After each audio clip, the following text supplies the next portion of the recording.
And good evening, Pittsburgh Steelers fans. Welcome to another episode of Steelers Friday Night Six Pack. I am your host, Tony Defio, and I sure do thank you for joining me on this kind of cold Friday evening in Pittsburgh, but it is April 1st as I'm recording this show, and that means it can only get warmer, relatively speaking, on average from here on out. And I am certainly excited about that. And I'm excited about you joining me tonight. So I hope we have a good show. And before I continue, I please ask you to like and subscribe to our Behind the Steel Curtain YouTube channel. We bring you live shows each and every day and night, including Touchdown Under with Maddie Pevral and Mark Davidson, as you found out earlier on Friday. They did a fine show on Friday at 5 o'clock, I think. We have Steelers preview and the Steelers post-game show every week, even during the off-season.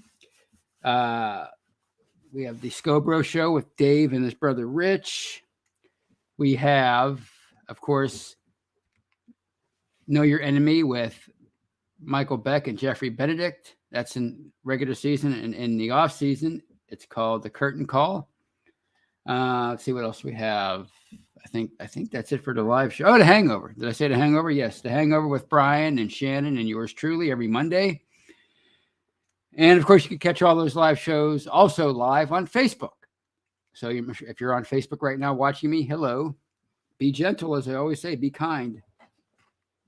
And, of course, you can catch all those shows after the fact on an audio platform of your choosing. I like iHeartRadio, but you can find all of those shows on any platform where you can find podcasts. You can catch those after the fact. So please check those out.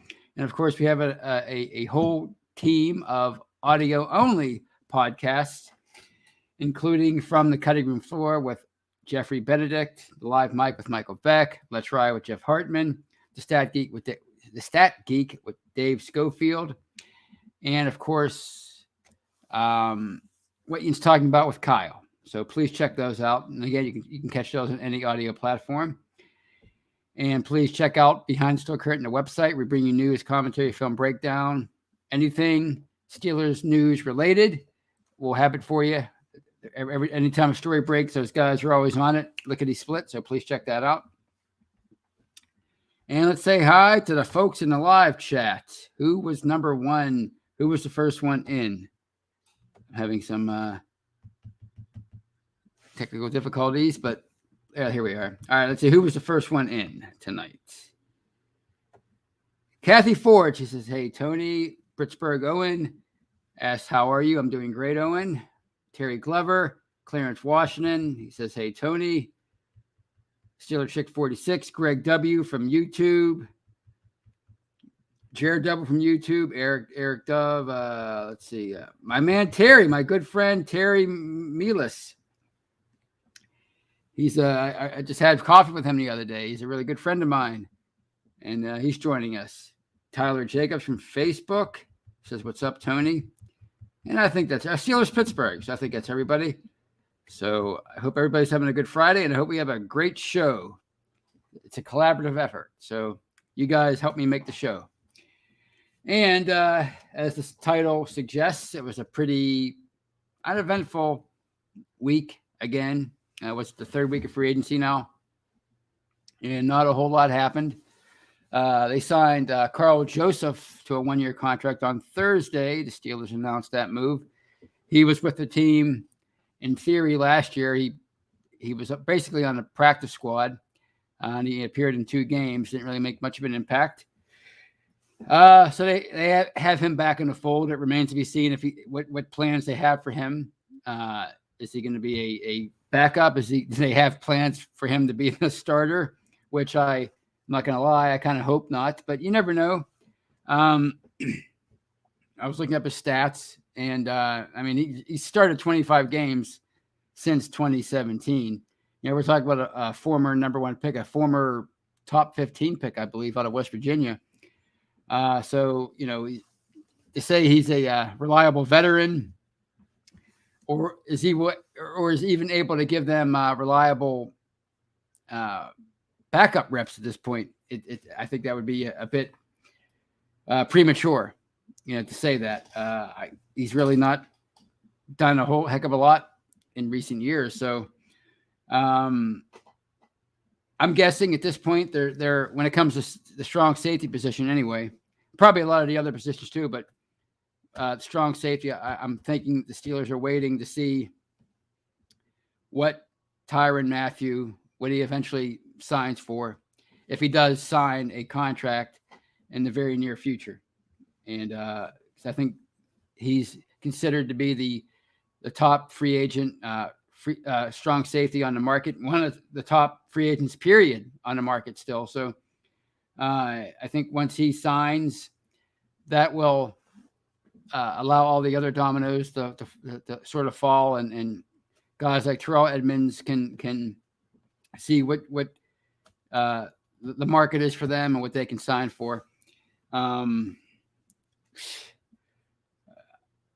I kind of expected them to address that position by now, whether it be with a Mathieu, even though I didn't really fully expect them to go that route, or certainly in Edmunds. I would have figured that he would have come to terms on a deal by now with somebody. And think what you want about him, but he is a pretty good, strong safety. He might not be a Pro Bowler.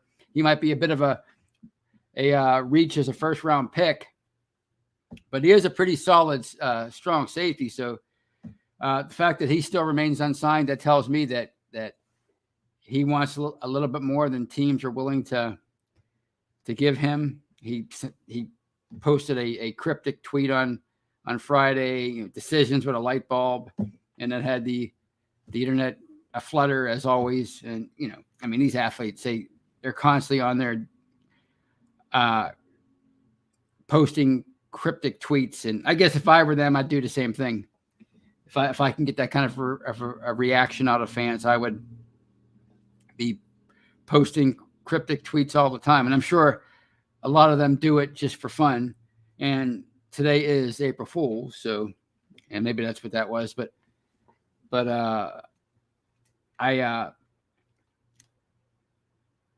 find it hard to believe that they're going to go into the 2022 season with Karl Joseph as their starting strong safety, or Miles Killebrew in the mix as a safety, or even Trey Norwood. I mean, I know he could play all kind of positions, but is he really a strong safety?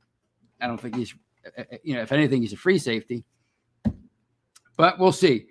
Of course, the draft is always an option, but I think you have to, if you're them, you have to get a veteran in there, a reliable veteran at this point, somebody who can give you quality reps. He might not have to, he doesn't have to be a superstar, but somebody who can kind of give you a steady presence beside Mika Fitzpatrick in that secondary. Somebody who can play with him and be a more of a stable force and let Fitzpatrick do what he does. Kind of like Ryan Clark was as a free safety to Troy Polamalu with a strong safety. Somebody like that. So again, to repeat myself, my preference would be to bring Edmunds back into the fold. But again, it all depends on what he wants and what they're willing to pay him, or pay any strong safety at this point. So we'll have to keep an eye on that. Other than that, there really wasn't a whole lot of major news by the Steelers this week. So that kind of allowed me to finally get into the draft research. I usually wait until about a month ago before the draft to really get into it and to rank the players. I don't rank the players, but I write the rankings down. I usually use a site called Draft Tech, which, if you're watching this or listening to this right now, you either think it's great or it's total trash. That's how everybody thinks of everything right anymore. It's either great or it's garbage. But I've been looking at that site. I like that site mainly because I can navigate it really easily. It's one of the few sites that I can navigate without it taking forever. And the thing I noticed more than anything, and so far I concentrate on offense, but I did write down the top 50 on their big board. But the thing I found the most interesting is wide receiver. that is a position of need now for them with the losses of Juju Smith-Schuster, James Washington, and Ray McLeod. So, there's definitely a need for a receiver. And the question is, are they going to utilize their first-round pick to draft one, which is something they haven't done since 2006 with Antonio Holmes. And if you look at the list of receivers, I mean, it's a really good list. I mean, it's you got guys like Garrett Wilson from Ohio State, Chris Olive from Ohio State, Treylon Burks from Arkansas, Drake London from USC, one of my favorite colleges, USC, and Jamison Williams from Bama. And they're all right there in that sweet spot for the Steelers at pick number 20. I mean, I could see any one of these guys falling to 20, even Wilson. Doesn't seem likely at this point, but you never know.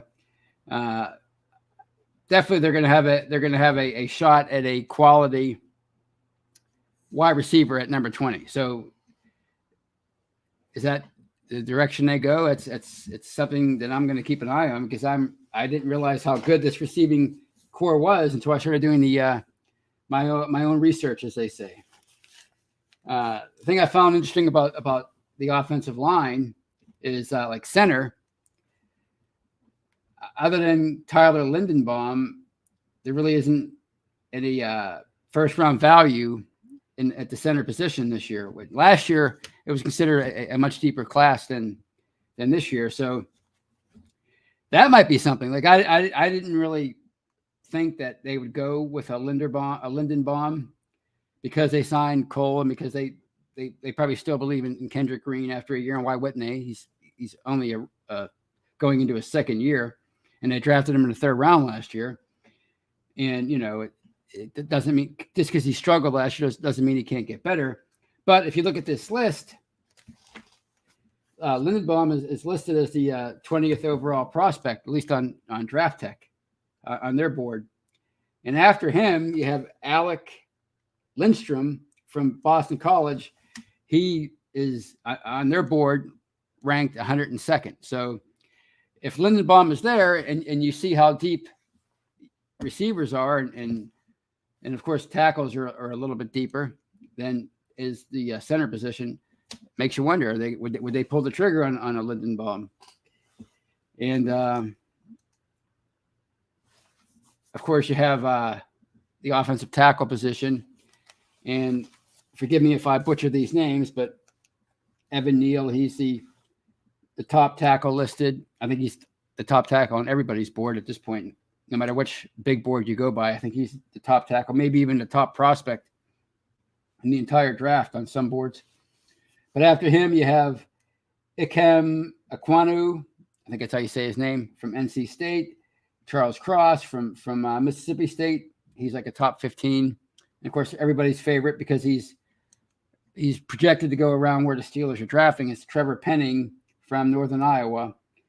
So I think obviously Charles Cross and Penning are realistic options. And do they go in that direction? You know how I feel about Dan Moore.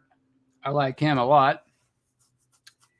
But they just signed Chuks Okorafor to a fairly decent deal. So, it's nice to say that they go for an offensive tackle, but is that something that they're going to wait until a later round to address, or do they feel it like they have to address it at all, other than at depth, with backups? So that's an interesting position, and of course guard, which I think that's kind of off the board now, unless they really hate Kevin Dotson. I think they're fine at guard with James Daniels and Dotson. Of course, you have Cole. He could possibly be the starting center or a backup guard. Kendrick Green's going to be in the mix, of course.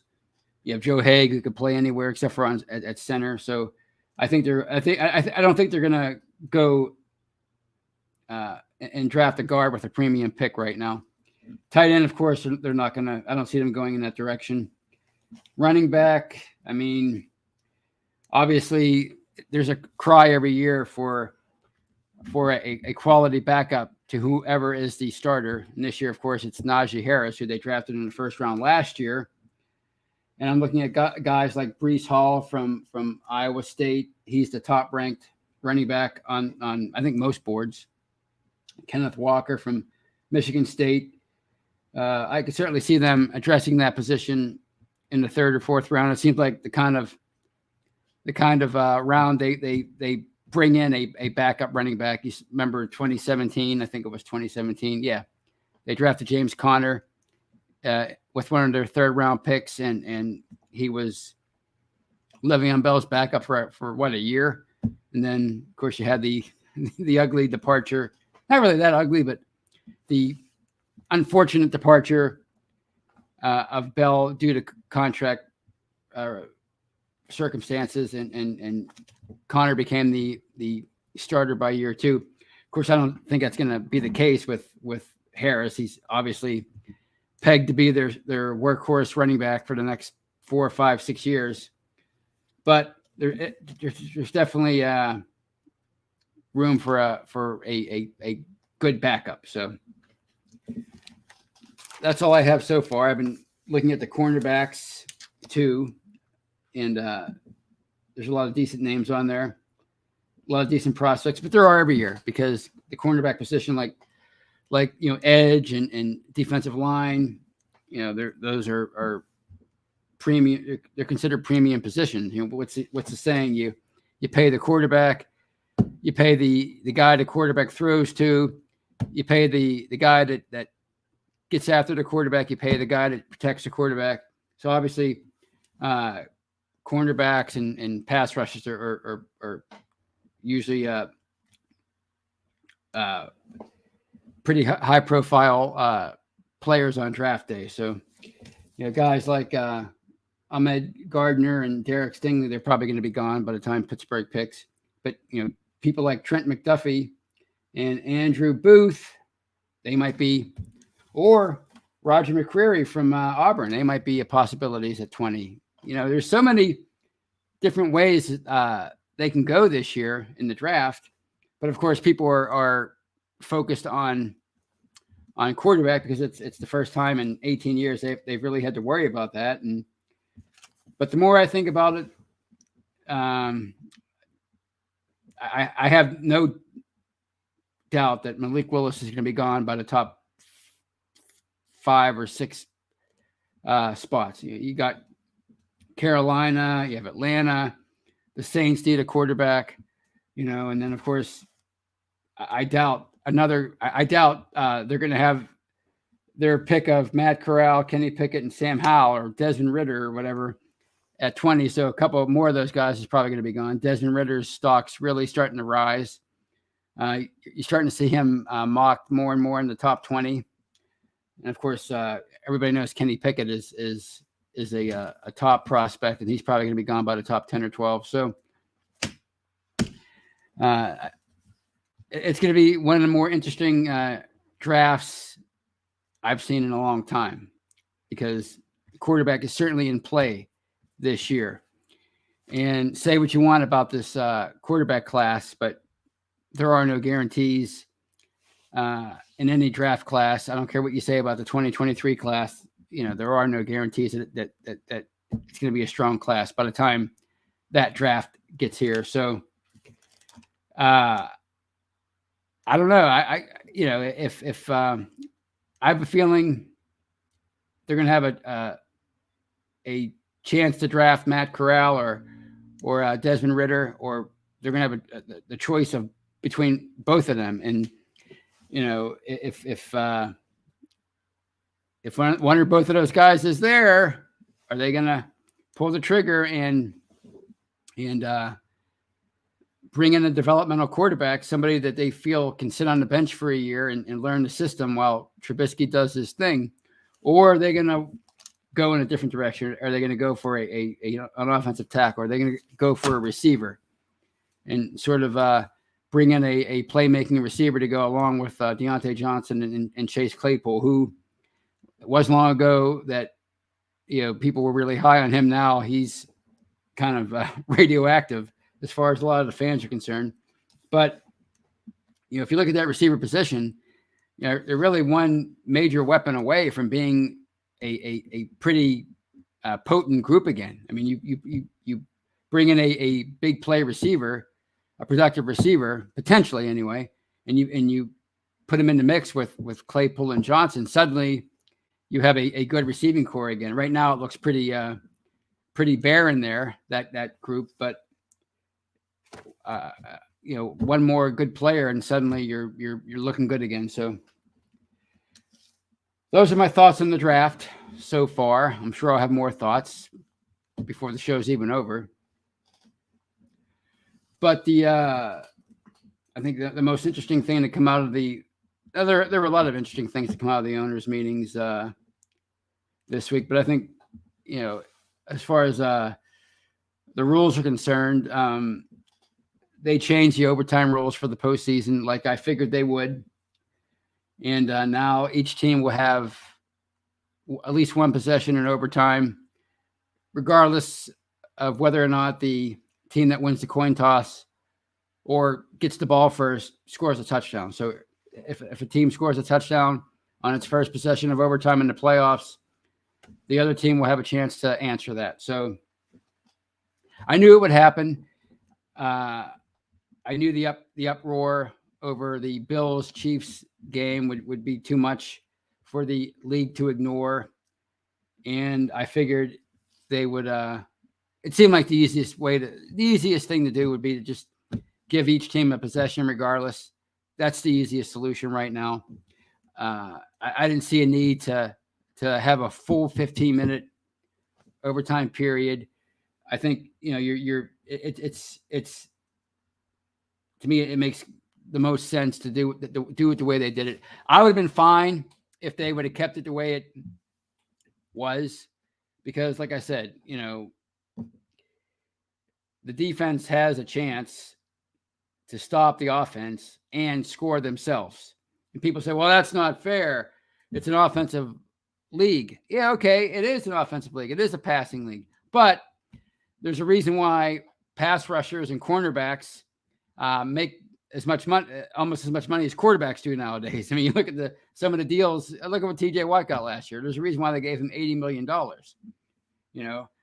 That's how valuable these guys are. So, yes, it's a passing league, and yes, if you have a big time quarterback like Patrick Mahomes or Josh Allen or whomever, they have an advantage. And, they have a chance to end the game right away on the first possession. But you still have a chance to stop them. All it takes is 1 3 and out, and you have the ball again. But for anybody who thinks that the coin toss still isn't going to decide who wins the game, I think Rich Eisen made a good point the other day on his show. And he said, if you're the team that wins the coin toss in overtime of a playoff game, you might be more likely to defer now because if the other team scores a touchdown, you still have a chance to answer. And once you get the ball back, you're gonna no matter what happens, you're gonna approach things differently than maybe you would have if you got the ball first. So for people who think that this takes the coin toss out of the equation, you might be in for a rude awakening. So I fully expect that at some point in the next 5 or 10 years, there's going to be another game that's going to end in a certain way, and the team that loses is going to think that it was done wrong, or a lot of the fans around the country, specifically fans of that team, are going to think that, or a lot of people in the media are going to think that, and we're going to have a 15-minute overtime in the postseason, regardless of what happens, who scores when. They're going to have a full 15-minute quarter, and then whoever's ahead at the end of that 15 minutes wins. That's how they're going to do it. And then after that, who knows? Maybe it'll keep going, and before you know it, we'll have a 6-quarter contest. You just don't know, because I don't think there's any way that they can have overtime in the NFL where a team's going to think that it wasn't given a fair chance to answer at the end. That's just how this seems to be going. So those are my thoughts on that. But regardless, I think it's going to be it's not the kind of a rule change that's going to really affect the league week in and week out like the pass interference thing did in 2019. That was a reaction to what happened in the NFC Championship game between the Saints and the Rams. Really, the Saints probably should have went to the Super Bowl that year, but the officials missed an egregious defensive pass interference call that would have given the Saints a first down and basically a chance to run out the clock and then kick a field goal to win the game. But what they tried after that with opening up pass interference to replay, it proved to be a disaster. And by the middle of the first of the only year that they did it, they just basically decided to stop even trying to review such plays, and the league went about its business like it always had before. It was just that was an example of a reaction to something that in theory it sounded good. Oh yeah, let's let the officials review these kind of plays, but it's so hard to look at a play and I mean, there are some that are just really egregious that that was definitely interference. But you'd like to think they would catch those on the field. But more often than not, when you see a pass interference being called, I mean, it's pretty ticky-tacky. And to ask an official to review that and make it a determination that way, it just, when you really see how it was applied, it now looking at it in hindsight, it's no wonder they scrapped it right away. But this overtime thing, this postseason overtime rule, I'm pretty confident that it's not going to be a major issue. Like maybe once every few years, you'll see it pop up again and be a talking point nationally. But overall, I they could do whatever they want with overtime, because I think football is one of those sports where a game, it's more even than you think. You might think that the offense has a distinct advantage, but football is one, like somebody once said, whenever you have a game with a ball that's not round, it lends a certain amount of unpredictability to it. So, you got all these guys flying around. I mean, you could have a bad snap.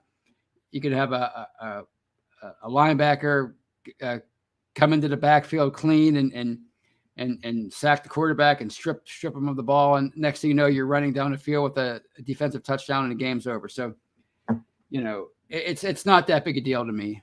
If they wanted to do this the way they did it with the alteration of that rule, I think it's perfectly fine. So those are all my thoughts. I don't have many this week. You can tell we're still a month away from the draft, so I'm sure my opinions will ratchet up as the weeks go on. But right now I have nothing else. So I'm going to open up some comments and questions and see what you guys have for me tonight.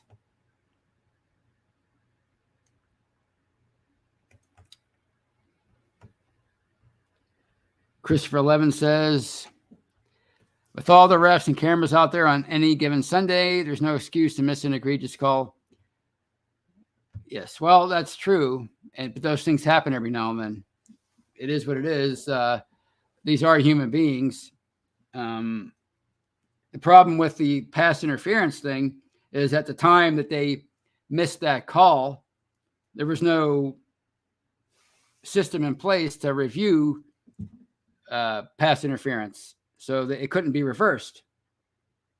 But as you saw when they tried to make a rule for that, it didn't work in application. It just was not, it's, if you look at most passing plays, these guys are hand fighting the entire time they're running down the field. So you could theoretically call pass interference on any play, offensively or defensively. So again, it was one of those things that it seemed like it made sense in the moment. All right, let's open this up to replay. But when they tried to apply it, it just didn't work. So, and Nakuda says there should not be any pass interference calls. Just let them play. Well, that's how it used to be, in a way, up until like the dead ball era of the mid '70s, and then they had to make it a little harder for defensive backs to play defense. And Owen asked, Tony, do you think would be better getting veteran free agent as their running back too? Yeah, I mean that's always an option. I mean, Kalen Ballage was that guy last year.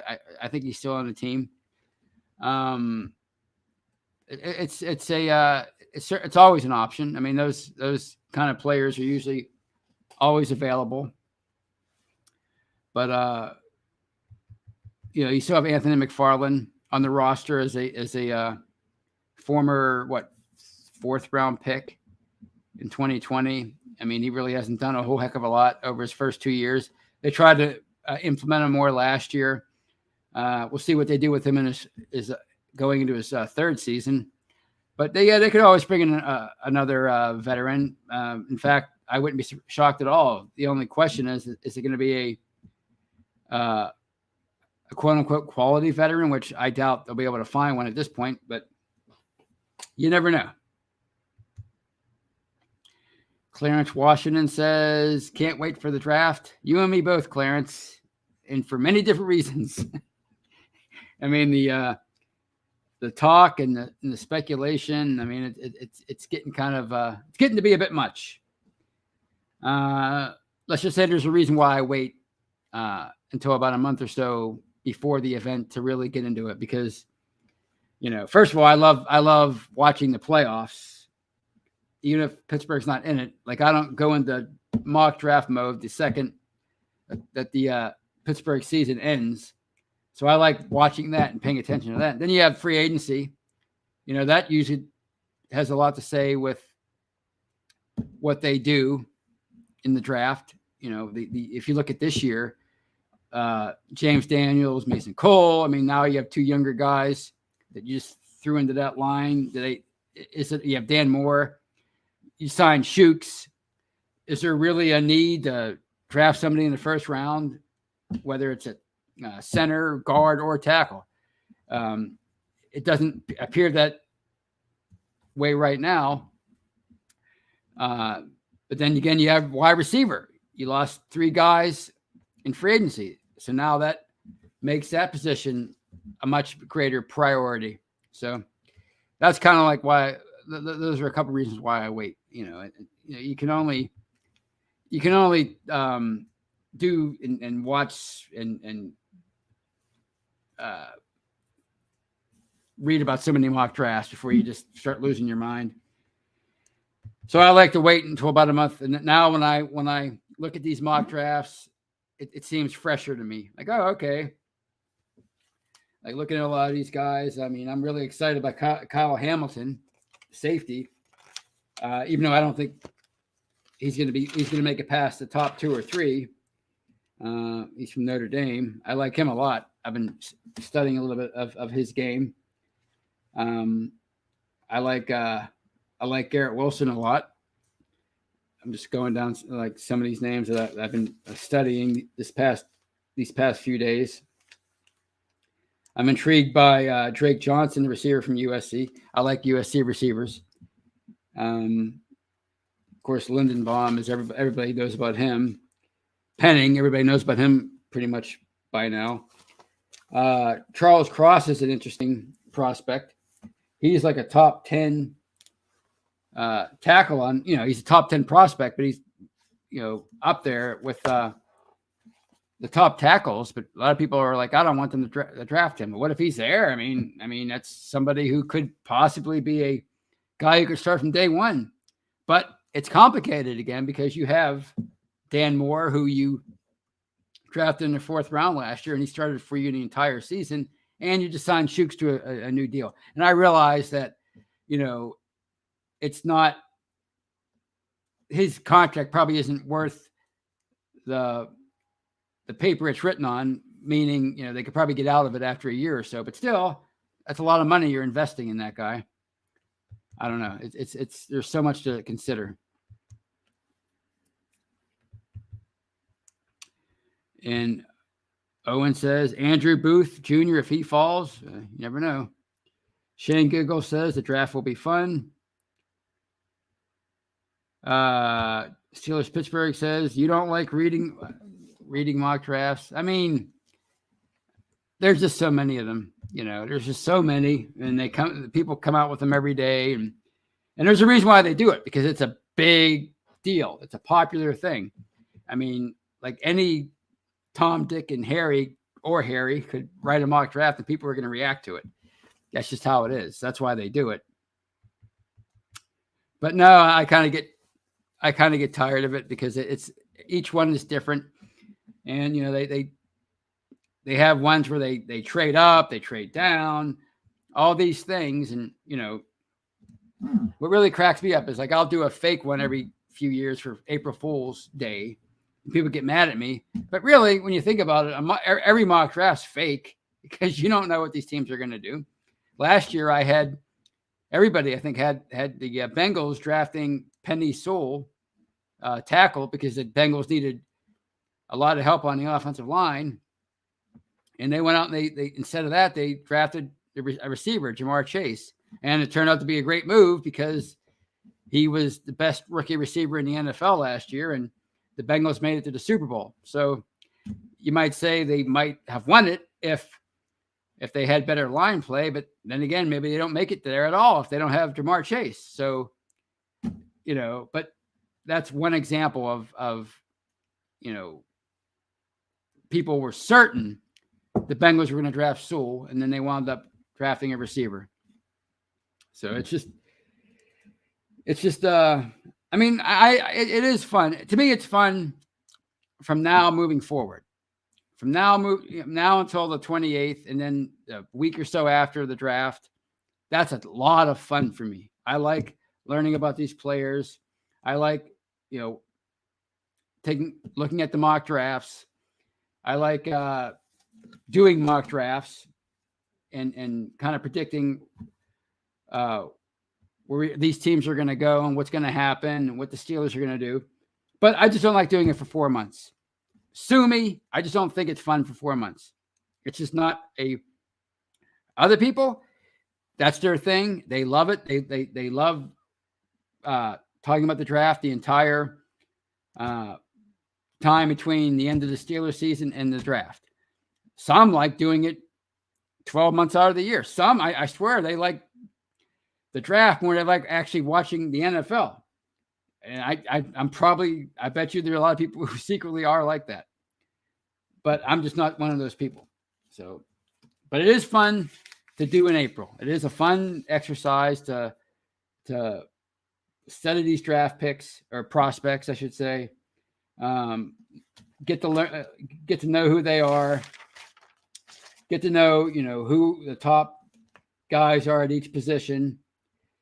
And it gives you an idea of what these teams are going to do. But to do it, all year round. I mean, if I was making a full salary doing it, yeah, heck, sign me up. But as a semi hobby, nah, it's not.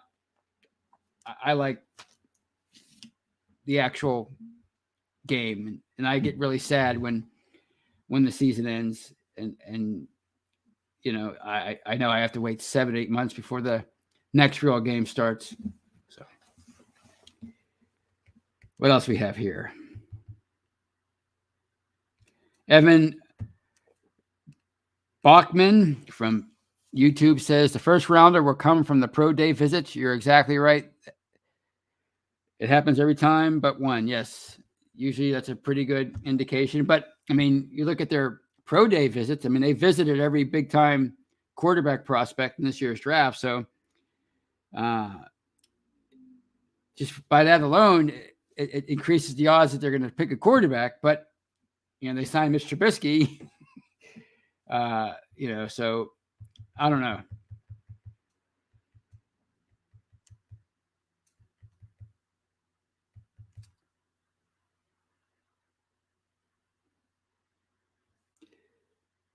Christopher 11 says, I'm almost certain the Steelers front office knows who the top 50 players are. Take the most impactful player in round one. If it was only that easy, right? If it was only that easy, they wouldn't call the draft a crapshoot. And Eddie Longs asks, do you think they'll draft a player on defense first? Well, I think it's a possibility. Obviously, we know about Jordan Davis and Devontae Wyatt from Georgia, those defensive linemen. They can certainly use help there, if not this year, in the very near future, when you're talking about players like Tyson Alualu and they're getting up there in age. And, of course, Cam's not a spring chicken anymore. And, of course, you have cornerback. I mean, they have right now, it would appear 3 number 2 corners. And if you look at the board, you got guys like Trent McDuffie and Andrew Booth and Roger McCreary, who are certainly in that, 20 to 30 range as far as the big board I'm looking at. So they can be possibilities in the first round. Safety, I mean, these guys are talking about that in the live chat. Guys like Lewis Kine from Georgia, Daxton Hill from Michigan. Of course, Hamilton, forget about him. He's off the board. So, yeah, I mean, I could see them going defense. And, inside linebacker certainly isn't settled. I know they have Miles Jack, but you don't know about, his career at this point. Looks like it might be regressing a little bit, or last year was just a bad year. We don't know yet. Devin Bush, either last year he was coming back from a torn ACL, or he could be heading towards Bustville. We just don't know. So inside linebackers is open for them. The only one that's probably not a possibility right now would be outside linebacker, because you have obviously TJ Watt. I think they're still pretty high on Alex Highsmith. So anywhere else on defense is is a possibility, I would say. But yeah, they can go anywhere. That's what's so fascinating. Well, it's like that anytime they're drafting in the 20s, which they usually are, it can go in any number of directions. This year is a little bit different because of the quarterback spot, and that's getting so much publicity. Plus, they did so many things in free agency by bringing in Mitch Trubisky, by bringing in a couple of offensive linemen. So by bringing in Miles Jack, Levi Wallace, and bringing back Witherspoon, so it just opens the door for so many possibilities. But I will continue to speculate on it over the next 4 weeks, but it's going to be fascinating, I think. So.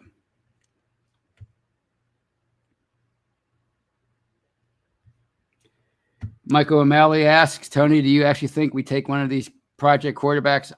I don't. Well, I mean, I don't know if they're necessarily projects. I mean, like I said, this class is it's been ridiculed a lot, and it's considered weak by a lot of the fans and experts alike. But I mean, like I keep saying, it all comes down to how strongly they feel about a particular quarterback, whether it's Desmond Ridder, Malik Willis, Kenny Pickett, Matt Corral, Sam Howell, even. Like I said last week, Sam Howell, if he would have came out last year, he probably would have been a top 5 pick. But that's what I mean when people say, "Well, next year's class is going to be much better." Well, I mean, who knows how many of those guys are going to regress because of poor play or because of an injury. It all depends on how they feel about somebody. If they like somebody and they feel like they can develop him into a bona fide starting quarterback in the NFL, then they have to take him, because you have to trust yourself. So, do I think they can draft one of these guys? Yes, I do. I mean, the fact that they've visited with all of them, including Sam Howell, who I guess people are really scared that they're going to draft him, but they visited with him. They visited with Ridder, all these guys. And I'll say this about Sam Howell. I watched him in person last year. I went to the Pitt UNC game, and I was really impressed by him. So take that with a grain of salt, because I'm certainly not a scout, but I was really impressed by his abilities in that game. So do I think they can take one of these guys? Yes, I do. Based on everything we've seen so far, I certainly think they can take one of these quarterbacks. But I don't think it's going to be Malik Willis, and I don't think it's going to be Kenny Pickett. I think it's going to be two of these three guys: Corral, Ridder, and Howell. I think two of those guys are going to be available. So I think three of them are going to be off the board by the time they pick at 20. It's just a matter of who's going to be gone between Corral, Howell, and Ridder. So those are my thoughts. And that's pretty much all I have to say for tonight. I'm a little sleepy tonight, so I'm going to call it a night. It's about 46 minutes in anyway, so that's usually how long I do the show. I had a lot of fun talking to you guys tonight. And hopefully you have a great weekend. And I can't wait to talk to you again on Monday with Brian and Shannon on The Hangover. Until then, have a great weekend and go Steelers. Good night, everybody.